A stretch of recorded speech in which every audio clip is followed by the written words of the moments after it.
So Theravada said that while you all have this opportunity to come to the meditation center to practice Vipassana meditation by walking the path of Dhamma straight and smooth, one can reach the destination, and one can gain purity in body, speech, and mind, so that the person's bodily behavior, verbal behavior, and mental behavior will be blameless, pure, clean, and lovable.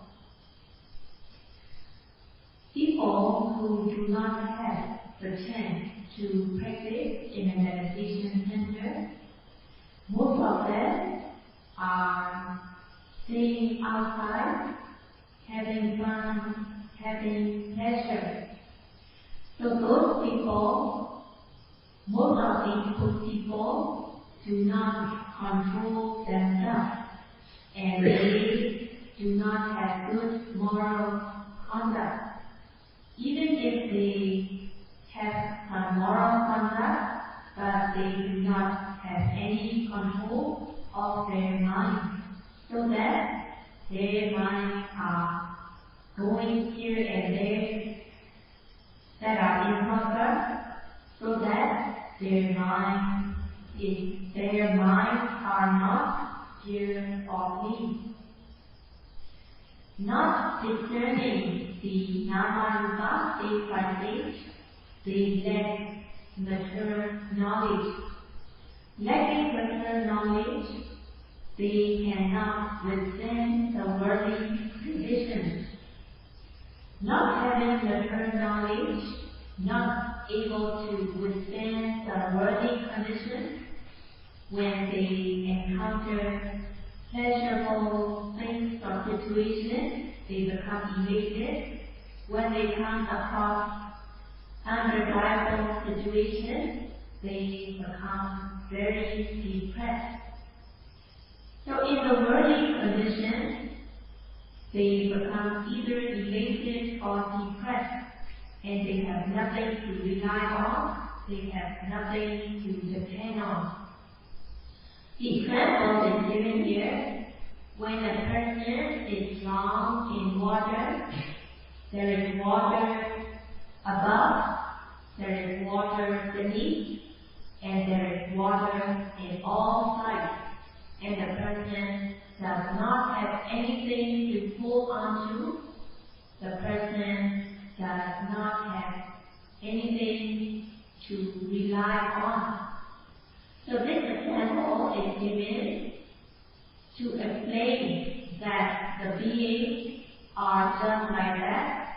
Beings who do not practice, they do not have anything to rely on. So these worldly beings, even though they have worldly education with lots of degrees, they are reaching the top in the worldly way, but they are lacking moral conduct, and they do not know the way to practice moral conduct as well as the mental development practice. Without moral conduct, without mental development practice, they are not human. They don't have a humane mind. They do not have human knowledge, and they are not authentic humans. Most of the worldly beings do not know the path of Dhamma. Among the two, Dhamma and Adhamma, if the worldly being does not have the opportunity, they are walking on the path of Adhamma, and thus they are ended up without having true happiness.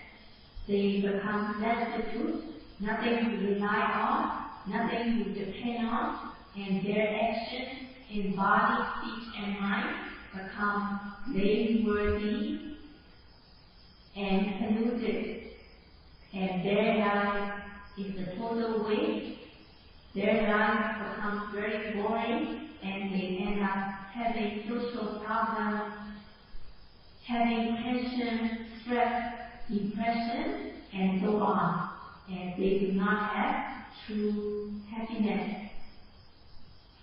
As they take the life in sensual pleasure, they are pursuing sensual pleasure, and they become dirty and polluted.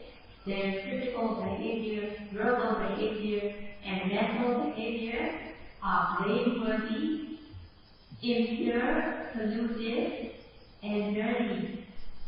And they are having Vipassana, the happiness, the sensual happiness that are compared to piti, as it is dirty and polluted. And Aparipuddha Sukha, as the sensual pleasure, are impure and polluted. Most of the worldly beings are lacking true happiness, but they are having sensual happiness, and also the happiness that is compared to piti, the happiness that is dirty and polluted. But those of you who are here, you have great Dhamma, you have good Jnana, you have the opportunity to practice. So why you have the Dhamma, why you have the Jnana, why you have the opportunity to practice, Saraswati is helping you in order to attain the true happiness by giving Dhamma talks that are in accordance with the teaching of the Buddha in the tradition of the late Venerable Mahasi Saraswati, so that you can follow the straight path of Vipassana practice. And also the meditation teachers are giving interviews, discussing with the yogis about their experience, giving guidance and instruction. And also, Saraswati as well as the teachers are helping the yogis without expectation for gain or fame. Saraswati and the teachers that do not expect anything from the yogis, but they are helping with true volition, true intention, in order to help the yogis, in order to fulfill their Dhamma wishes, and in order that yogis gain true happiness.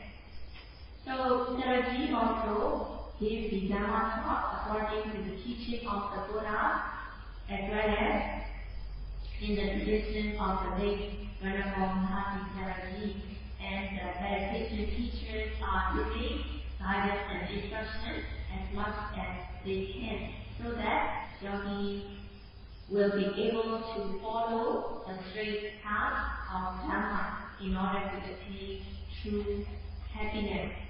And today, Saraswati will explain what will be the bad consequences if one is not able to follow the straight path of Dhamma, and what will be the benefit by following, practicing the straight path of Dhamma. During the Buddha time, the Venerable Ananda wanted to know the distinction between Dhamma and Adhamma. And it's very noteworthy how the Buddha taught. Nati Dhammo Adhammo Cha Ugo Samādhipātino, meaning that the Dhamma and Adhamma does not give equal results. So there are two things, Dhamma and Adhamma. Dhamma and Adhamma do not bring equal results. The result one gains, the result that one will have by failing to refrain from things that should be refrained from, and the result one gets by failing to practice what should be practiced. And on the other hand, the result one gains by refraining from things that should be refrained from, the result one gets by performing things that should be performed, are not equal. In this way, Dhamma and Adhamma do not bring equal results. Adhammo nirvana, meaning that Adhamma can lead the person into lower existences. Nirvana are the kind of destiny that is devoid of happiness or benefit. In other words, nirvana is the destiny that is disgusting, frightening, full of suffering. So it is the destiny that is lacking happiness. By following the path of Adhamma, there will be suffering, there will not be any happiness at all. Even if one gets sensual happiness, but in nirvana it is dirty and polluted. By practicing Adhamma, it will lead to nirvana, lower existences, lower destiny. Dhammo bhaveti sukate. By practicing the Dhamma, one attains the destiny that is fashionable, good, and pleasant. So the Dhamma has the quality to lead the person to be in good existence, that is pleasant and good. Following the Adhamma path, the person will suffer. Following the Dhamma path, one will gain good results. Dhamma and Adhamma are the Pali words.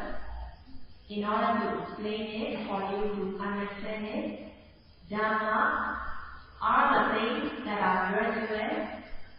Adhamma are the things that lack virtue. By following the Adhamma path, one might be well-to-do oneself or with family, with worldly material. One might be staying in high standard of living, but such kind of happiness is temporary, sensual delight, sensual pleasure, which is called vitality. The happiness that is compared to piti, apriputarati, the kind of happiness that is impure and polluted. And as they are having pleasure with sensual things only, they are not gaining nikhamarati, they are losing nikhamarati, happiness of renunciation. They are losing vivekarati, happiness of exclusion. They are losing upasamarati, the happiness of calming, suppressing the defilement.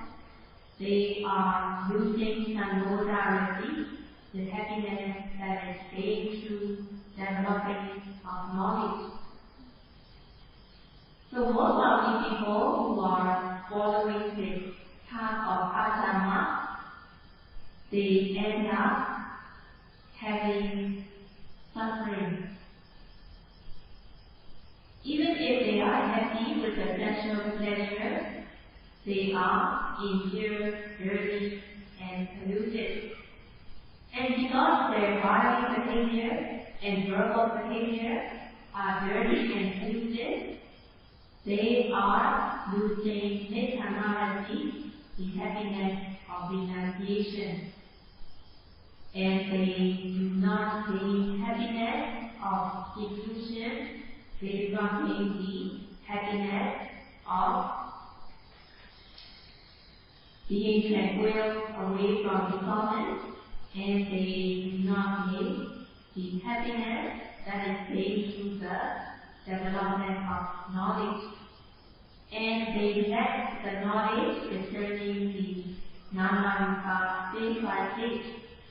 So it is a great loss for these people who are following the path of Adhamma.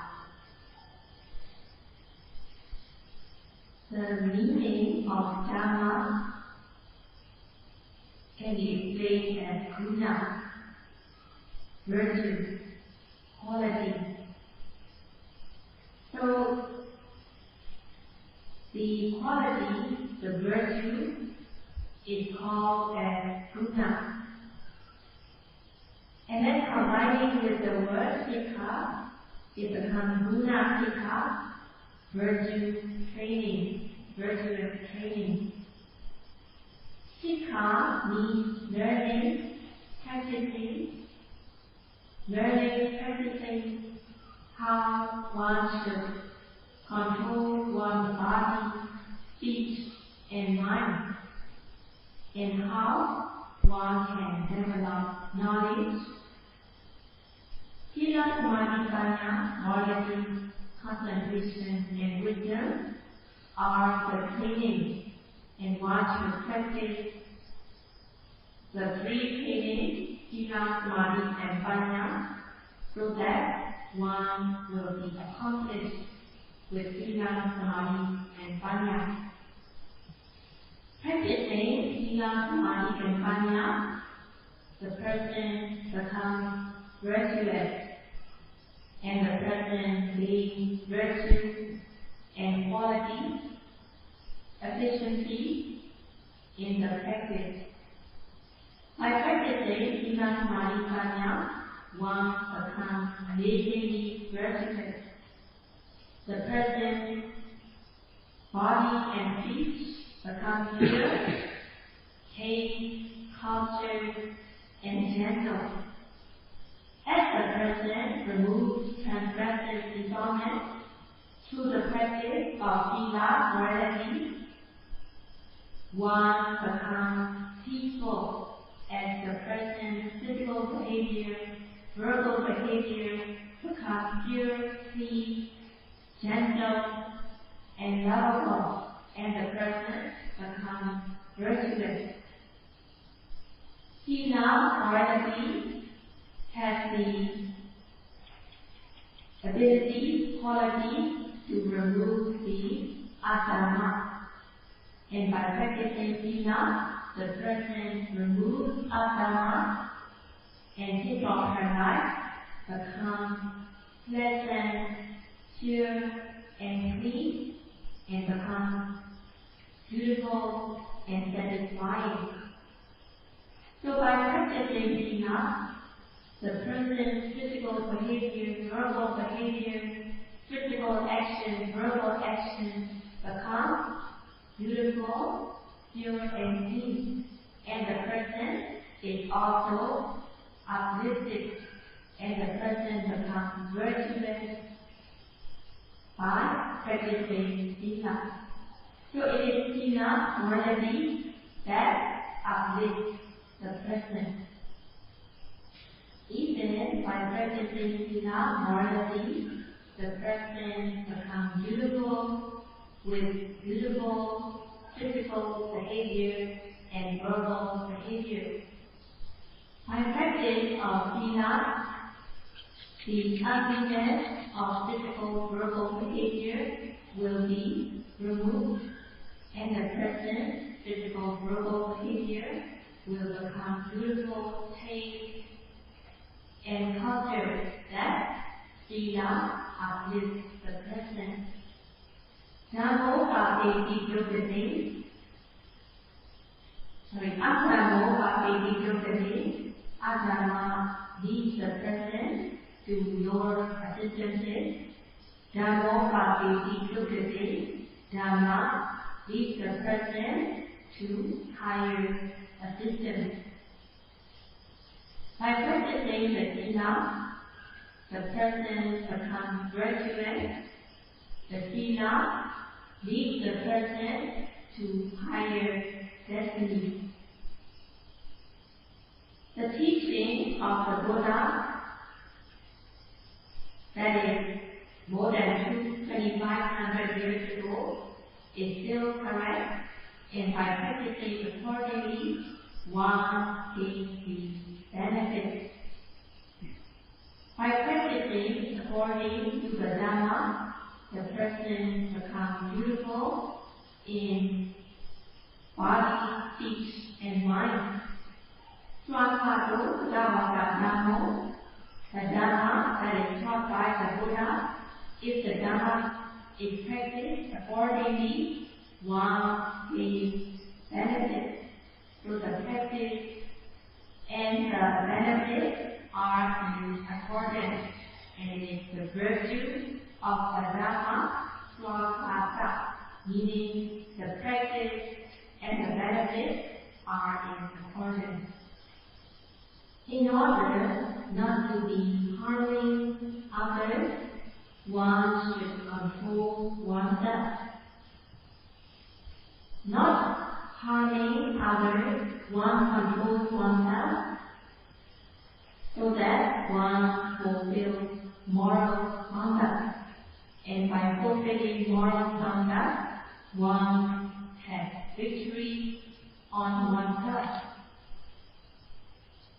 One should practice so that the transgression will not take place. Removing transgression, one may gain victory on oneself.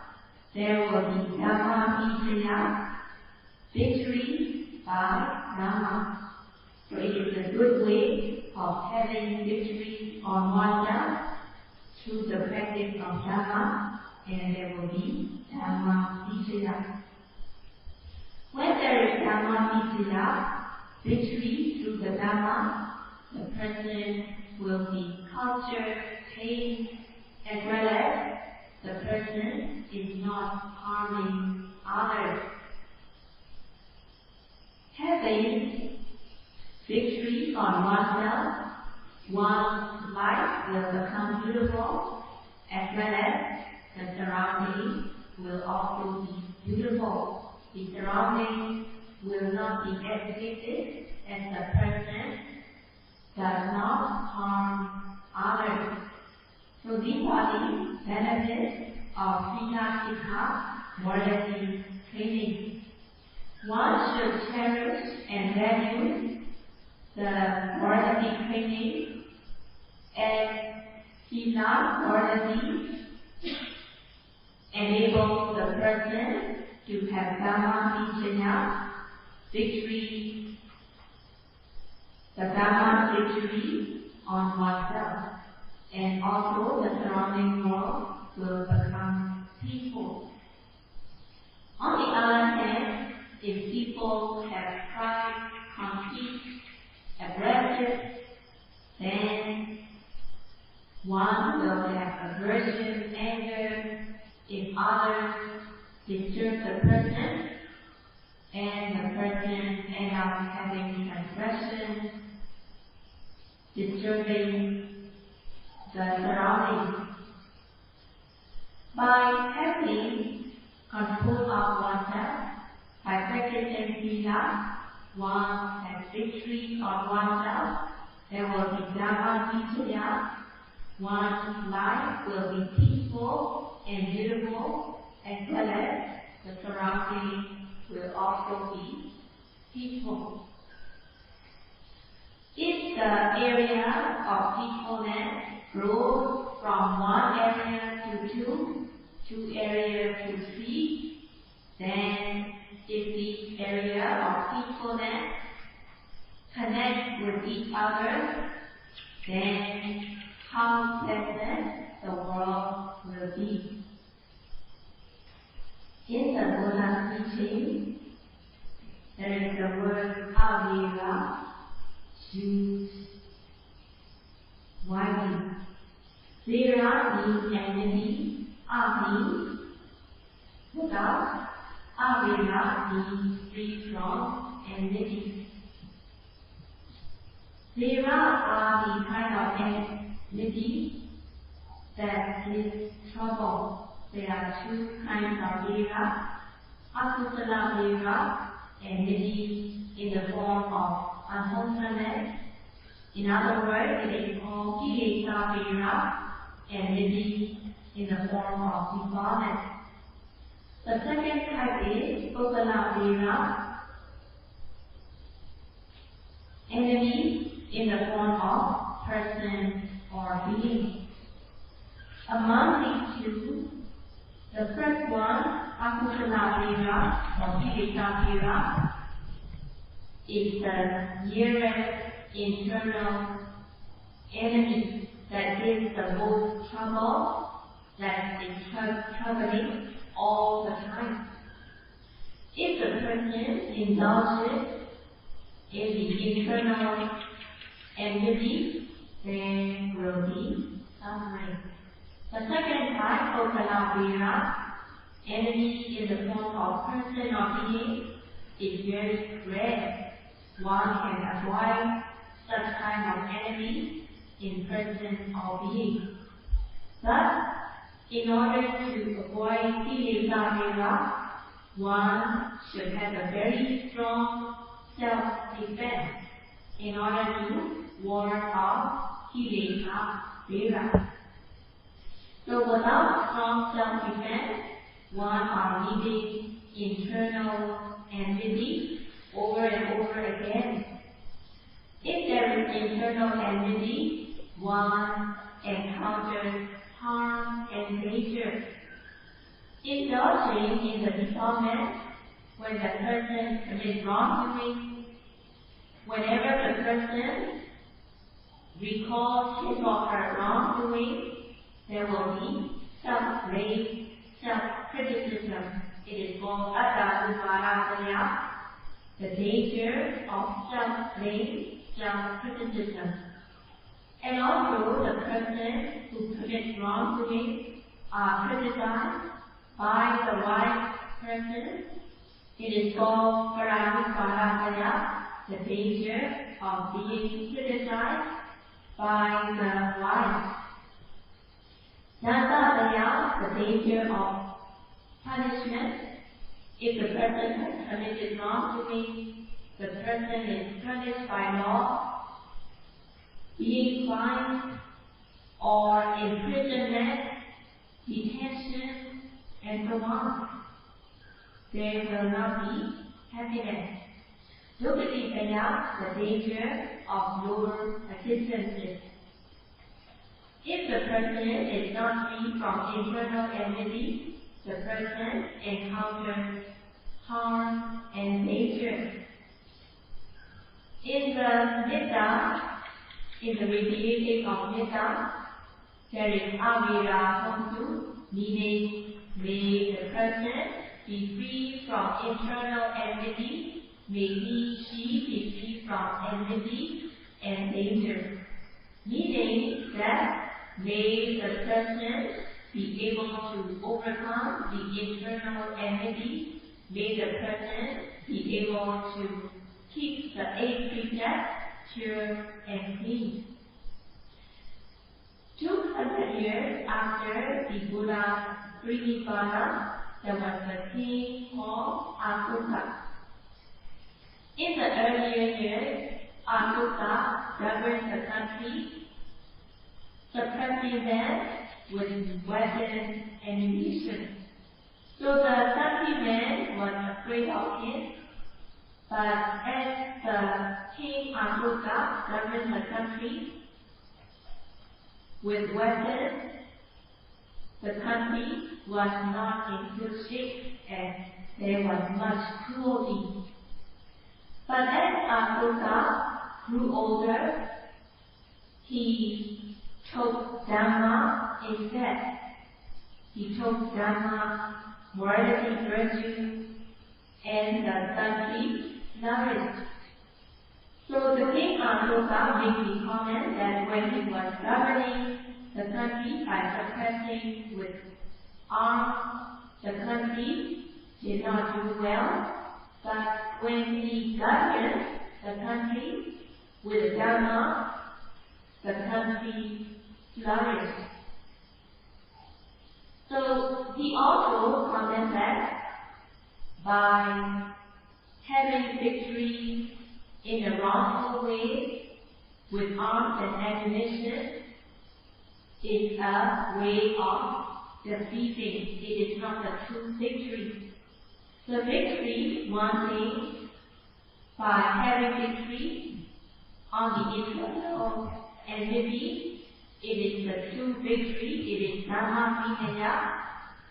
It is Dhamma Vijaya, the victory through the Dhamma. So it is very noteworthy that it is more important to have Dhamma victory rather than victory that is actually a defeat. By practicing morality, one overcomes transgressive defilement, so that one overcomes internal enmity, and thus one does not need harm and danger.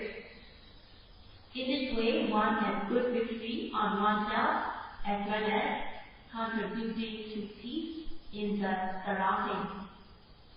Practicing morality, the person is uplifted, the person gains Dhamma Vijaya, Dhamma victory, overcoming the internal enmity, and his or her life becomes beautiful. So it is only the practice of morality. But if the person practices samadhi and panya, concentration training and panya training, it will be more beautiful.